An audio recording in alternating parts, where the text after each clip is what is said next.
Like చేయండి, subscribe చేయండి.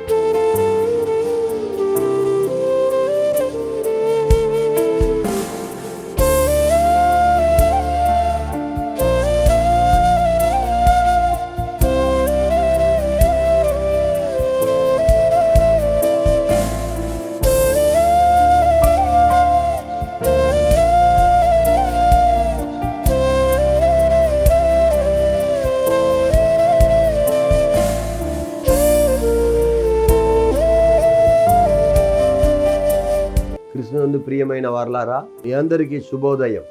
మీరందరూ క్షేమంగా, ఆశీర్వాదంగా, సుఖముతో, బలముతో దేవుని యొక్క మహిమలో లేచి ఉన్నారని నమ్ముతున్నాను. ఈ రోజంతా మీకు ఆశీర్వాదకరంగా ఉంటుంది, ఈ రోజంతా మేలుకరంగా ఉంటుంది, ఈ రోజంతా విడుదలగా ఉంటుందని దేవుని నామం పేరిట మిమ్మల్ని దీవిస్తున్నాను. ఆమేన్. దేవుడు మిమ్మల్ని దీవించును గాక. ఈరోజు దేవుడు ఇచ్చిన వాగ్దానం ఏంటంటే నిర్గమాకాండం 14:14 యెహోవా నీ పక్షముగా యుద్ధము చేయును, మీరు ఊరకే ఉండాలి. Be silent, be quiet. నా పక్షముగా యెహోవా యుద్ధం చేస్తారు, నీ ఊరకే ఉండుడి. బ్రదర్ అండ్ సిస్టర్, ఎన్నో వ్యతిరేకతల మధ్యలో నేను పరిచర్య చేస్తున్నాను. ఆంధ్ర, ఛత్తీస్గఢ్, తెలంగాణ, ఒరిస్సాలో ఎన్నో పోరాటములు. నమ్మిన వారు, తోడున్నవారు, తెలిసిన వారు, సేవ చేస్తామని చెప్పిన వారు, అలాగే అన్యులు, బాలాన చోట మధ్యలో నేను వ్యతిరేకంగా స్తోత్రం బెదిరింపు మధ్యలో ఈ పరిచర్యను కొనసాగిస్తున్నాను. ప్రియమైన బ్రదర్ అండ్ సిస్టర్, ఇంత మధ్యలో కూడా దేవుడు నన్ను నడిపిస్తున్నారు. నా పక్షమున ఉండి దేవుడు యుద్ధం చేస్తున్నారు.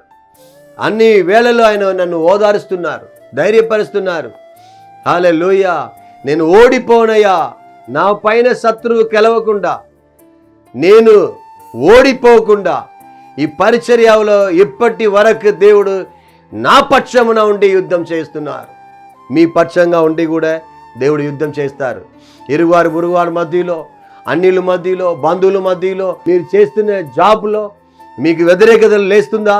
మీరు చెప్పండి, యెహోవా నా కొరకు యుద్ధం చేస్తారు, నేను ఊరికే ఉంటే చాలు, మోకరిస్తే చాలు, ఉపవాసిస్తే చాలు, దేవుని సన్నిధిలో కనిపెడితే చాలు, ఆయన నా కొరకు యుద్ధం చేస్తారని మౌనంగా ఉండుడి. బైబిల్ ఇంకొక మాట కూడా చెప్పబడుతుంది. ద్వితీయోపదేశ కాండము 20:4 వనకకుడి, వారి ముఖము చూచి బెదరకుడి, మీ కొరకు మీ శత్రువులతో యుద్ధం చేసి రక్షించేవాడు దేవుడైన యెహోవా. బెదరవద్దు, వణుకొద్దు, నీ పక్షమున ఉండి దేవుడు యుద్ధం చేయబోతున్నారు. హల్లెలూయా. యుద్ధం యెహోవాదే. ప్రియ అన్నయ్య గారు, అనిల్ కుమార్ అన్నయ్య గారు ఇలా పాడారు, యుద్ధము యెహోవాదే, రక్షణ యెహోవాదే. యుద్ధం యెహోవాది. మన ఊరికే ఉంటే చాలు, మోకరిస్తే చాలు, మన మోకాలు బయట దేవుడు మన కొరకు యుద్ధం చేసినట్లుంటుంది. లోపల మనం మోకరిస్తే బయట దేవుడు యుద్ధం చేసినట్లు ఉంటుంది. హల్లెలూయా. మీ కొరకు దేవుడు యుద్ధం చేస్తారు. 1 సమూయేలు 17:47 ఏం చెప్పబడుతుంది చూడండి. ఈట చేతను కత్తి చేతను రచించేవాడు కాదు గాని ఈ దండు వారందరూ తెలుసుకొందురు. హల్లెలూయా. యుద్ధము యెహోవాదే. యుద్ధం దేవుడు గోలియాతు ఇశ్రాయేలు జనమును 40 రోజులుగా నిందించాడు. ఆయనను దావీదు వచ్చాడు. దావీదు అంటున్నారు గోలియాతును చూసి, ఈ సున్నతి లేని ఫిలిష్తీయుడు ఏ పార్టీ వాడు? హల్లెలూయా. ఎందుకంటే ఆయనకు తెలుసు యుద్ధం యెహోవాదని. మీ కొరకు కూడా దేవుడు యుద్ధం చేస్తారు. మీ కొరకు కూడా దేవుడు మీ పక్షంగా నిలబడి యుద్ధం చేస్తారు. మీ కన్నీరు ఈరోజు తొడవపోతున్నారు, మీ వేదనలు తొడవపోతున్నారు.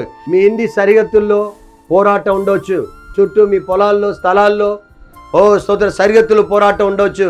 మీరు చెప్పండి, యెహోవా నా కొరకు యుద్ధం చేస్తారు. ఈ రోజు నుంచి మీ కొరకు దేవుడు యుద్ధం చేయబోతున్నారు. యుద్ధం యెహోవాదే. ఆమేన్. మీరు కన్నీరు విడిచి ప్రార్థన చేసినచో దేవుడు మీ పక్షంగా ఉండి యుద్ధం చేయడానికి సిద్ధంగా ఉన్నారు. ఓ స్తోత్రం, మోకరించండి, దేవుని సన్నిధిని వెదకండి, దేవుడా నా కొరకు యుద్ధం చేయమని చెప్పండి. ఈ రోజు నుంచి మీకు విడుదల దేవుడు దయచేస్తారు. ఆమేన్. ప్రార్థిస్తాం. మంచి తండ్రి, మీకు వందనాలయ్యా. ఇప్పటి వరకు మీరు దేవుడా నడిపించినందుకు స్తోత్రం. ఎవరెవరికి సరిహద్దులు ప్రాబ్లం ఉన్నదో, ఎవరెవరికి ఆఫీసులో ప్రాబ్లం ఉన్నదో, ఎవరెవరికి అయ్యా స్తోత్రం ఇంటి మధ్యలో ప్రాబ్లం ఉన్నదో, అయ్యా కుటుంబంలో సమస్యలు ఉన్నదో, వారి కొరకు నీ న్యాయ యుద్ధం చేయబడి నేను ప్రార్థన చేస్తున్నాను. నీ దీవించండి, బలపరచండి అయ్యా. అన్ని విధమైన పోరాటం నుండి ఒక విడుదల దయచేయండి ప్రభువా. సాతాన్ హల్లెలూయా ఎవరిని ముంగుతామో అని ఓ స్తోత్రం గర్జించిన సింహం వలె తిరిగినప్పుడు దేవుడా మీ బిడ్డలకు తోడుండి బలపరచి యుద్ధం చేసి వారిని స్థిరపరచండి, కృప లోపల భద్రపరచండి ప్రభువా.